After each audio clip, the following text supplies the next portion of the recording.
What's up, everybody? It's Keefy from Ghost Cult Magazine, ghostcultmag.com, and I'm here with Benji from Obliviscaris. Benji, how's it going? Right. Not bad, man. How you doing? Good, man. Welcome. We're here in New York City. Here we are. Ready for the big show at Le Poisson Rouge in Manhattan. And welcome. Glad to have you here. I know this is about 2/3 of the way through the tour. How's the tour been going? 2/3 already? Yeah. Well, Seems right. like it. Yeah. Doing great, mate. Absolutely nothing to complain about. Just great crowds everywhere and good reception from everybody. So, yeah, nothing to complain about. Having a great time with Allegiant. Great band. Everything's great. Oh, everything's great. Definitely the word. Yeah. Awesome.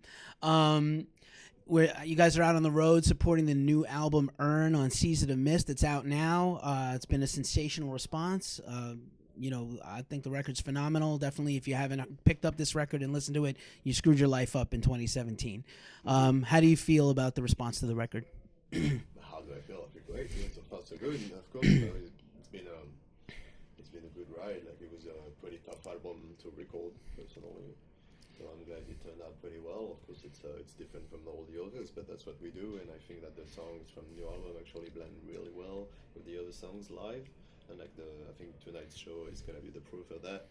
It sounds really cool. And yeah, the response has been great, and we've just been enjoying that. And I'm tired of saying the word great. Well, I'll get you to say some other words that are not great. What was difficult about making the record? I'm interested to know. Oh, like time pressure, all that stuff, and losing a band member, that was hard. Getting ready, making sure everything was great and fantastic as it should be, and that was really stressful. And I had some issues like when recording with my guitar and stuff, so that was really stressful times.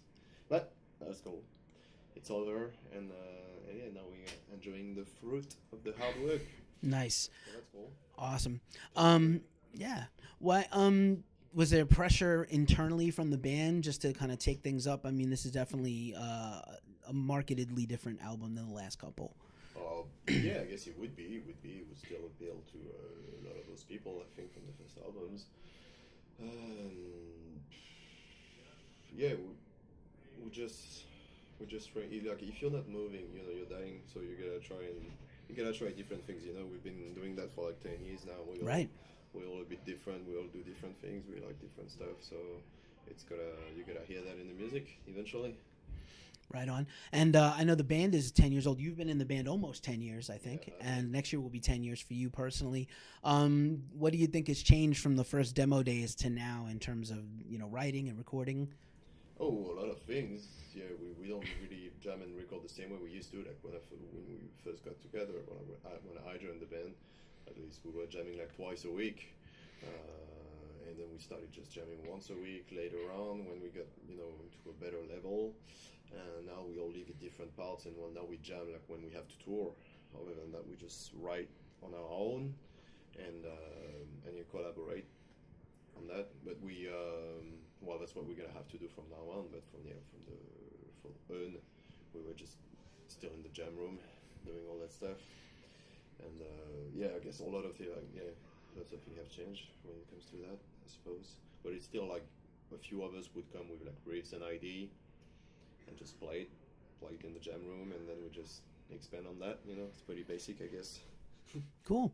One thing that really stands out in addition to the songwriting on Earn is the production. I think all the production on all your records has been solid, but I feel like for all these moving parts and all these different instruments and instrumentation, the production is crucial, and the production on Earn is unreal. And I just wanted to talk to you about that and ask if you guys is there anything going in, was there a goal for production, all these things, trying to mix them well together? Yeah, definitely. After touring with Citadel and stuff, a lot of people were telling us after the shows, like, you guys sound so much heavier live than you do on the record and stuff. And we're like, oh yeah, cool, I guess that's a good thing. So we wanted to actually translate that onto the new record and be like heavier, so it's closer to what we actually sound like live. So that's the goal we had when we went and hunted for a new producer and stuff. And yeah, we found Mark Lewis. We we agreed on him. He was available. He was keen. We went with him, and yeah, we don't regret it. Guitars sound massive. So, Mark Lewis is terrific. His albums all speak for themselves. Yep, Audio Hammer. Did you guys have a good time in Florida? It can't be too much different than Melbourne, actually, weather-wise, right?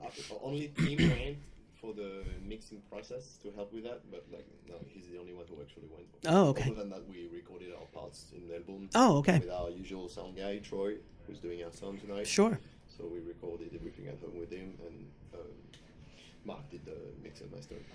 I feel like some of that stuff's been a mystery. It hasn't been talked about much. I think production and things like that. I'd like to hear more about that from you guys. Yeah, I guess we're not really big on gear and production. Gear, well, what like music nerds, yeah, definitely, but like gear nerds, not so much. Maybe the drummer, I guess, he loves that stuff.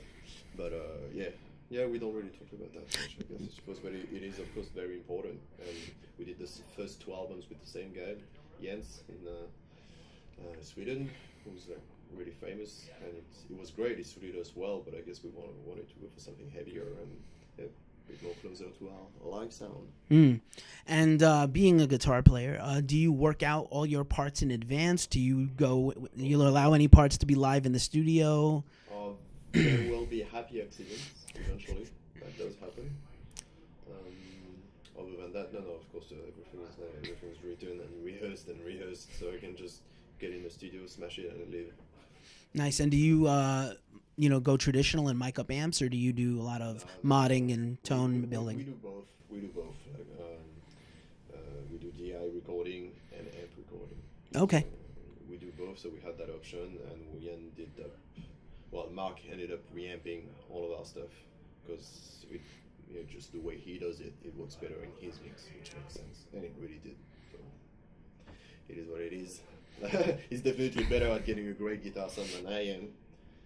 Sound engineer is probably the hardest job in the world. It's like so incredibly hard to get the right tone, and I can't be bothered with that. Play music. Right, and you get to do your thing. Yeah, you're here to do your thing and do it well. That's right. So I yeah. write the songs, I'll play the riffs. Nice. He writes the songs. Everybody, he plays the riffs and he writes the songs. Some of the songs contributes. But anyway, Earn is incredible, top to bottom. Like I said, I would love to hear you guys do the entire record, like in a pass live. I think it would, maybe even with some staging. Yeah, it might happen some stage, some anniversary or something. Right. Well, I'm not assuming. I'm hoping. Yeah. So I'm hoping I can put the seed in your ear. You can tell the guys, tell management, hey, this is a thing we should do. No, I know that there's a trend of bands, concept records, play them all live, play it top to bottom. Or when an album becomes a classic album, right, people expect to hear it someday. But I really feel like this is your best work and is the kind of album, I think you're welcome. I think it lends itself to maybe, being performed all at once. That's what I'd like to hear. Moving further on, I know you got a few more weeks of touring here in the States. Do you have anything set up for 2018 you can talk about yet? No, well, we'll try and tour as much as we can. Our visas are good for 1 year, so you can expect us to come back within a year, hopefully. We'll be touring Europe, hopefully do some festivals over the summer next year, and Asia, hopefully, but these are, nothing's... It's just being booked at the moment. Stuff's being booked. Nothing's been.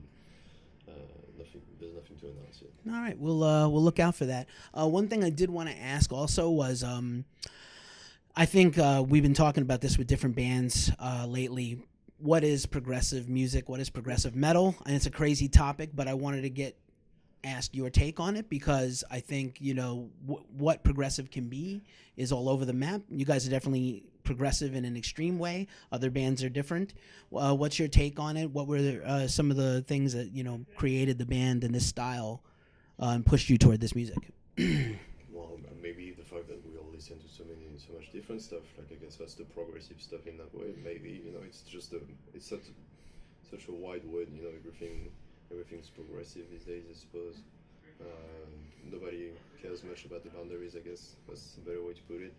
I think it's just a word. You need to put a label so people will come to the shows and whatever. So we went with progressive, but whatever. It's a word. So prog music, it means so many things. Like to me, it's like realizing that half the traditional Romanian music and classical music, and half the heavy metal world play the same scales at the same tempo. So whether you put distortion on it or not, you're gonna get sounds that are close enough. And, if you're able to just jump from one style to another like this, you might call that progressive. That's the kind of stuff I like to do. Also, the fact that when we jam, the songs end up being so long, it's a bit of an accident every time. We're not really trying that. We just feel like we should take our time to let the music develop. And if it takes 12 minutes, then so be it. And if it's going to be called progressive, then so be it. We're not afraid of labels here, people. Awesome, man. I just have one more question for you, which is, we're getting to the end of 2017, and I just wanted to ask, I know you've been busy writing and recording and now touring, but have there been any 2017 releases that brand new music that you're listening to that you love? Actually, did it come out this year? Revocation, Great Is Our Sin. Did it come out this year? Yeah. That was amazing. I loved it. I really loved that. The new Inanimate Existence, like they're from New York, right? Good band, yep. Yeah, that new album was from 2017, right? Yeah, yep, early in the year. Great. The new Black Dahlia Murder sounds really great. I love it. Great riffs, great production.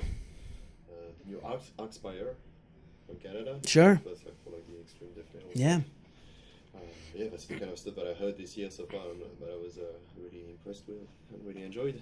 Nice. As far as extreme metal goes. Right. Well, when this guy compliments your riffs, you know what I'm saying? That's a good endorsement, everybody. Anyway, man, Benji, thank you for spending some time with us. I'm Keefy from Ghost Cult Magazine, ghostcultmag.com. And thank you guys for coming. Thanks for being here. We're out. Peace.